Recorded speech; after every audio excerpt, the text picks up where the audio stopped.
Alors, pour le nouveau arrivé sur ma chaîne, je me présente.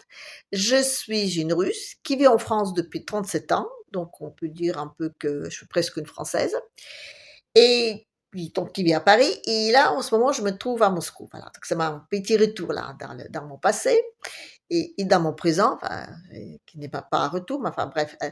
Ce que je veux dire, c'est que je partage avec tous ceux qui veulent bien m'écouter donc mes bêtises, mes réflexions, parfois même très intelligentes, voilà, même s'ils en ont pas l'air, et mon vécu, donc mes souvenirs, mais aussi mon présent. Et là, comme ces temps-ci, je me trouve à Moscou, ben, je vous partage un peu, enfin, je vous montre un peu la ville, voilà. Et je vais vous montrer les endroits dans lesquels normalement les gens ne vont pas vous amener.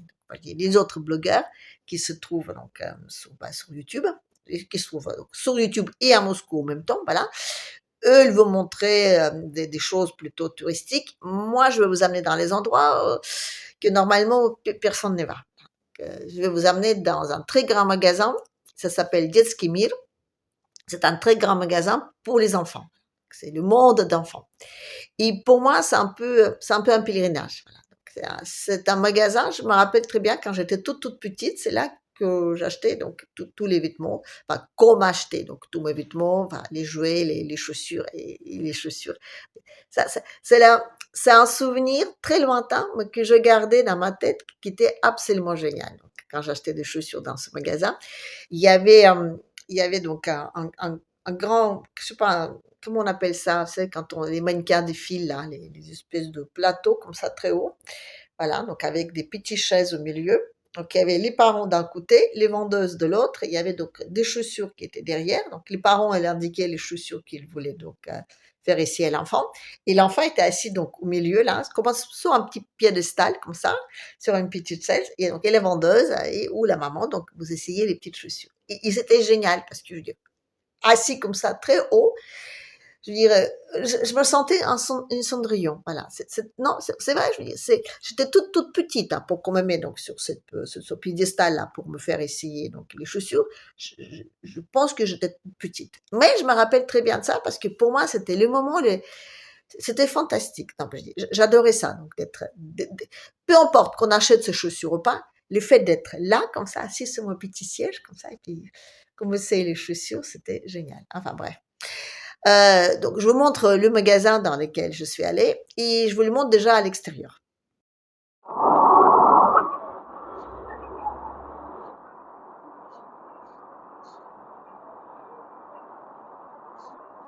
Voilà, ça a beaucoup changé, c'est devenu un magasin très moderne, très vaste et en même temps une taille humaine, enfin je veux dire pour moi. À l'époque, je les voyais énormes. Pour moi, c'était une ville à l'intérieur des murs. Voilà. C'était gigantesque. Et il y avait plein de passages bizarres. Je comprenais rien avec les étages. Il y avait les grands escaliers sur le côté qui se rejoignaient, qui s'écartaient. Enfin, il y avait les ascenseurs, mais bon, on le prenait jamais parce que une fois qu'on venait là-bas, pour moi, on y passait la journée. Voilà. C'était vraiment une ville dans une ville. Et j'adorais ça. Et les seuls points donc de repère que j'avais, c'était une grande horloge qui était au plein milieu de magasin, voilà, et qui a beaucoup changé. Donc ça a plus rien à voir avec l'horloge d'époque.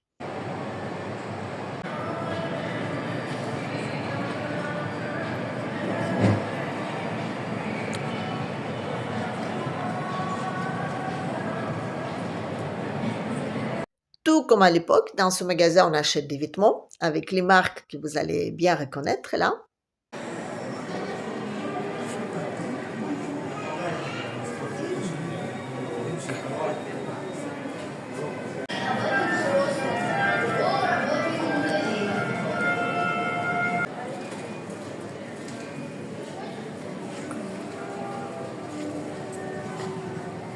Comme quoi les sanctions, je veux dire, c'est pas sur tout, voilà. Donc si vous achetez les vêtements d'enfants, ben, je dis, c'est pas moi, du pareil au même, petit bateau ou siège à major, ben, ouais, il y a pas de problème. Vous pouvez acheter ça.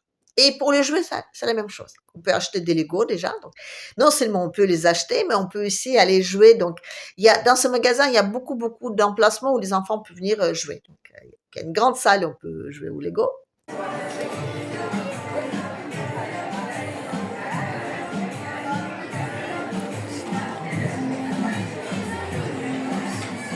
Et là, donc, il y a les Lego, les constructions Lego, et vous allez reconnaître donc, le Bolchoï, donc le grand théâtre de Moscou. Là, il y a le petit à côté, mais là, on n'a que le grand. Donc, on a le bâtiment qu'on voit sur la place rouge, donc une grande église, et aussi donc, le château, on va dire, d'époque, donc, pareil, qui se situe sur la place rouge, juste à côté. Et aussi ben, le pont là, celle qui est à Londres, je ne me rappelle plus comment elle s'appelle, qui se relève, qui se remet. Enfin, vous allez le reconnaître.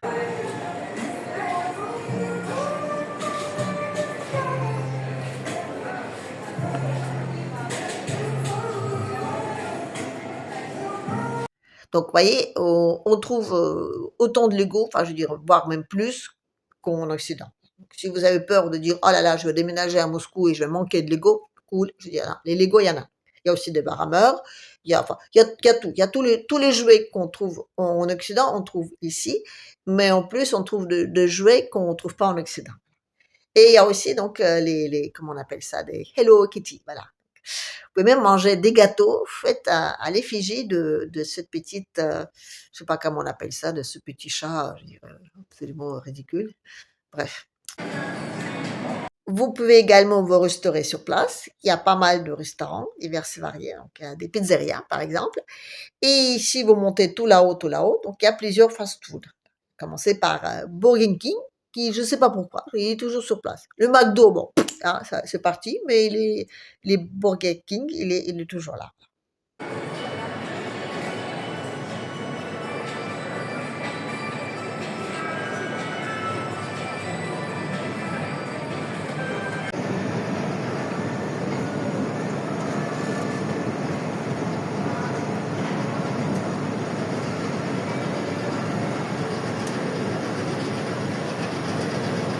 Donc, il y a les endroits où vous pouvez jouer au Lego, ça je l'avais déjà dit. Il y a comment dire, il y a des parties qui sont réservées aux enfants qui s'intéressent à la science. Donc, tant que les parents font donc, les achats, vous pouvez aller, bah, vous pouvez faire donc comment dire, des tas de trucs scientifiques.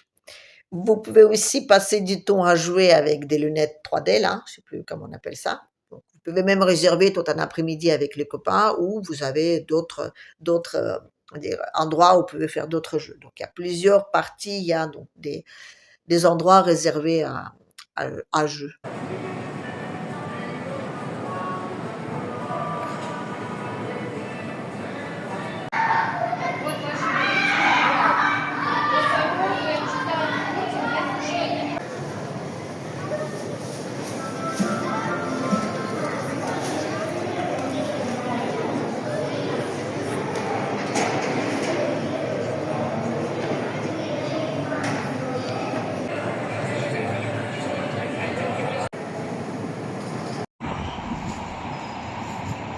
Et bien sûr, il y a le Chiborashka. Pour ceux qui connaissent vont le reconnaître. C'est la petite peluche avec des grandes oreilles. C'était C'était pareil, toute mon enfance. Et ça va de soi, des jolies robes de ballet. Les robes de princesse. Ah, c'est beau.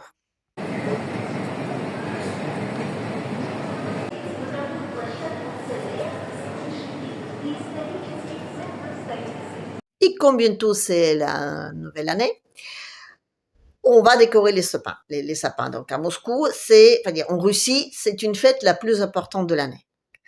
Déjà, ça dure 10 jours, donc entre la Nouvel An et Nouvelle Ancienne L'an. Voilà. Oui, c'est donc selon le nouveau calendrier et selon l'ancien calendrier. Donc, le premier, c'est le 1er janvier et le second, donc, c'est le 11 janvier. Donc, et entre le 1er et le 11, les Russes font la fête. Voilà, c'est comme ça. Tout est fermé. Et le sapin de Noël, c'est très, très, très important. Et voilà, donc on a les décorations de Noël, voilà, de toutes sortes, de toute beauté et de tout prix. Et il y a des boules de Noël qui coûtent extrêmement cher.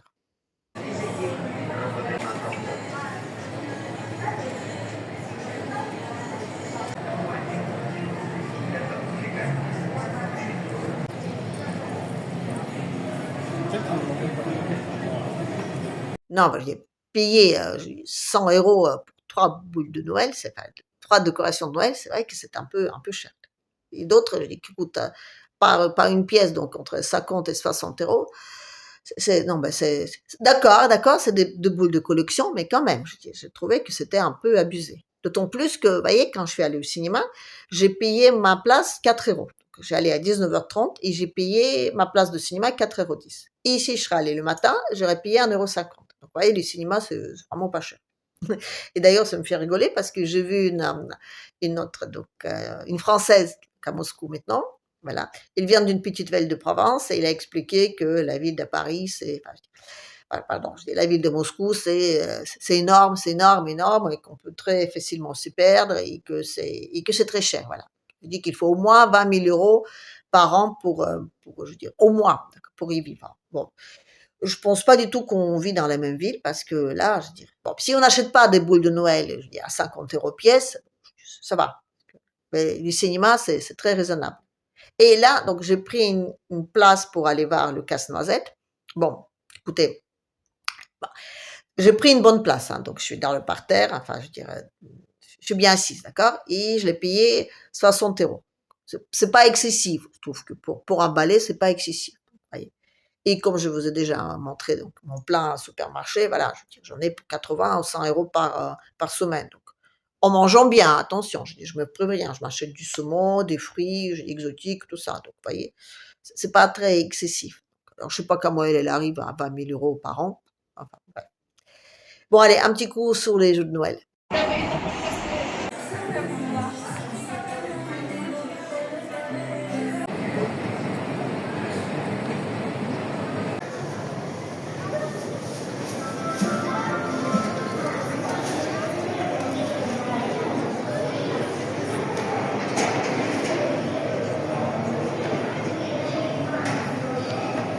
Alors, comme mon magasin, il se trouve pas loin de Bolshoi, justement, ben, je fais une petite promenade jusque là pour vous montrer un peu donc les futures décorations de Noël, parce qu'ils sont pas encore tous en place, mais il y en a déjà. Et c'est vrai que la ville, elle est très lumineuse.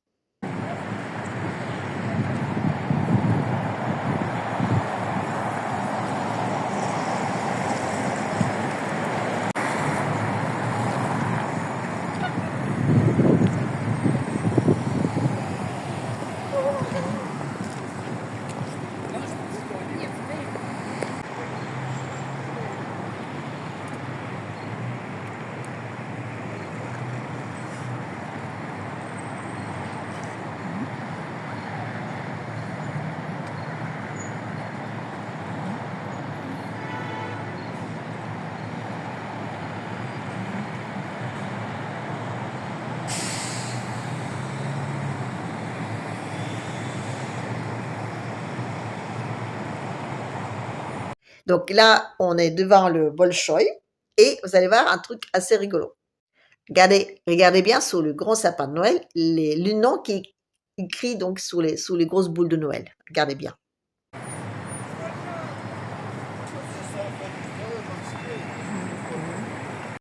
Il est écrit Goum. Et le magasin qui est juste en face, il est écrit Tsum. En gros, c'est comme si on avait donc la galerie, la farfouillette là, et il y a un sapin de Noël juste devant sur lequel il y a les boules de Noël avec, donc, on va dire, écrit BHV, voyez? C'est exactement pareil. C'est deux grands magasins de luxe qui sont pas mal concurrents. Et je trouvais que c'était rigolo de voir donc ces boules de Noël juste en face de l'autre grand magasin. Voilà. Et puis il y a un autre truc très, très rigolo là avec les sapins de Noël.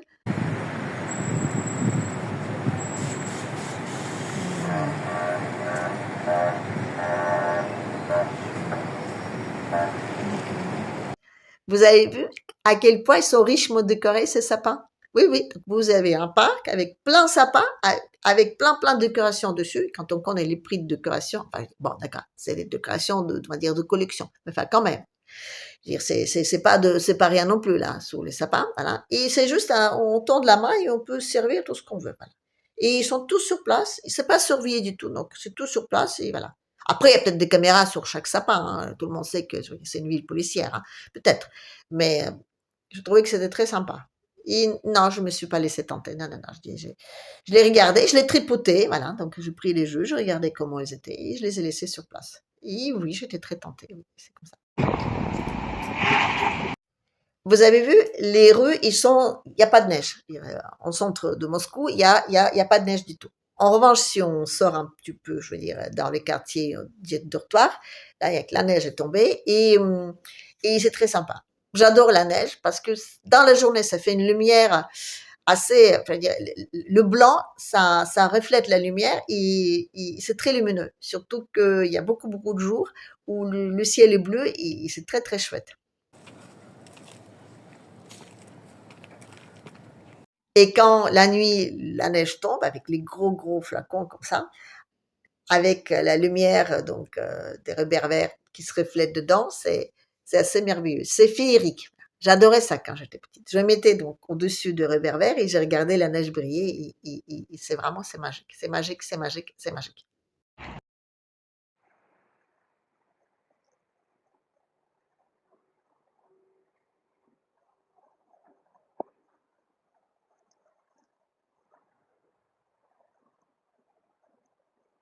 Et il y a autre chose que j'adorais quand j'étais petite, c'était au plein hiver, dans les bus, sous les vitres, il y avait plein, plein, plein de dessins. Le froid, le gel a constitué plein de dessins, pareil, merveilleux, féerique, c'était vraiment très, très beau. J'adorais vraiment à regarder, et surtout si on passait la nuit, donc la lumière de l'extérieur, elle se reflétait dans ces dessins-là, et encore une fois, c'était, je veux dire, c'était magique, c'était magique, c'était magique, c'était magique.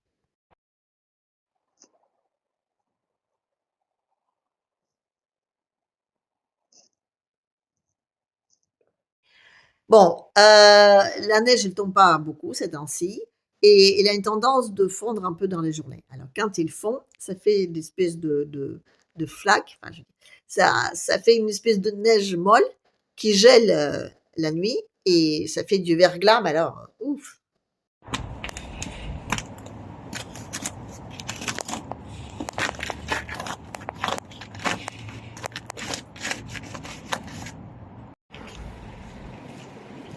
Heureusement, ici, ils sont hyper efficaces quand il s'agit de nettoyer les rues. Donc, même si ça tombe la nuit, le matin, bon, il y a des certaines coins, donc certains passages, il reste encore neige, mais donc tous les routes principales, ils sont très vite dégagés. Alors, normal, l'efficacité des Russes, lutter contre la neige est excellente. Et contre le froid aussi. Parce que vous avez dû remarquer que depuis que je suis à Moscou, j'ai fait tous mes vidéos avec des petites brassières. Parce qu'on crève de chaud dans les appartements. Là, il fait 24 degrés, 24-25 degrés. Dehors, il fait, on va dire, moins 5, moins 8 degrés. La nuit, je dors avec une fenêtre ouverte parce que sinon, on crève de chaud. C'est hyper, hyper chauffé. Et c'est hyper chauffé partout. Dans les métros, dans les restaurants, dans les cinémas, partout. Bon, allez, un petit coup sur les vitrines de Moscou. Voilà. Parce que je sais qu'il y a des gens qui adorent aller regarder les vitrines des grands magasins. Alors, pour faire un peu snob, on peut me dire, oui, mais j'ai regardé les vitrines de Dietskimir, je veux dire le grand magasin pour les enfants en plein milieu de Moscou. Voilà, je vous montre des petites images de vitrines.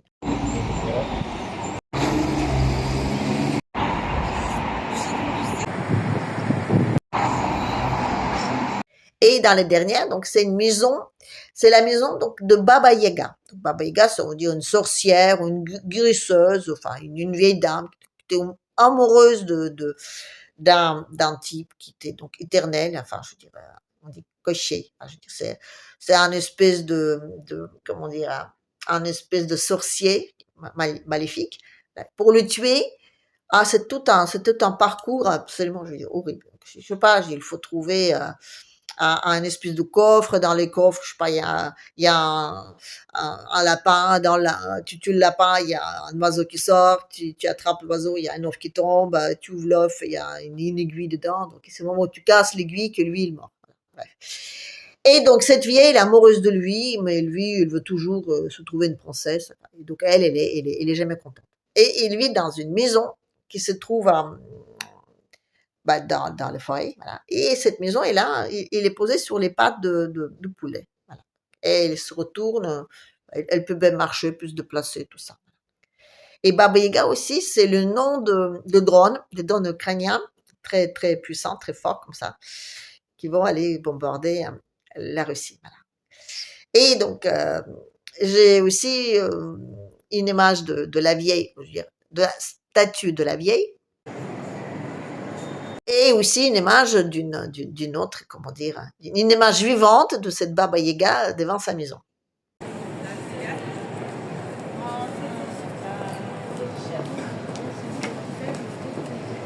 Donc voilà, c'était ma petite visite de Moscou, enfin une toute petite, là. Pour tous ceux qui me suivent, j'ai promis de parler de ma cuisine. Donc, je vais vous montrer ma cuisine telle que je l'ai trouvée avec ma maman qui a tout démoli à un coup de perforateur. Et je vais vous montrer la suivante, enfin la photo d'après, d'accord? Сегодня я слишком устала. Вот.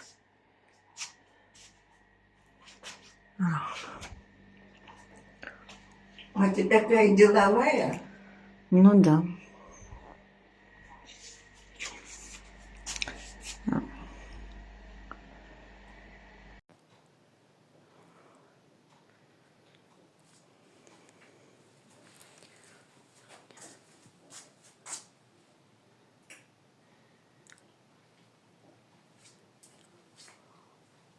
Voilà, j'ai bien travaillé, c'est vrai. Enfin, j'ai bien travaillé quand on regarde tout droit. Si on regarde à droite et à gauche, il faut pas regarder. Mais bon, ça, je vous raconterai ça la prochaine fois, dans la prochaine vidéo, parce que vous allez voir, donc refaire une cuisine en urgence à Moscou, c'est ouf. C'est un vrai je veux dire, parcours de combattant. C'est presque aussi étonnant que de poser son dossier pour demander la carte de séjour.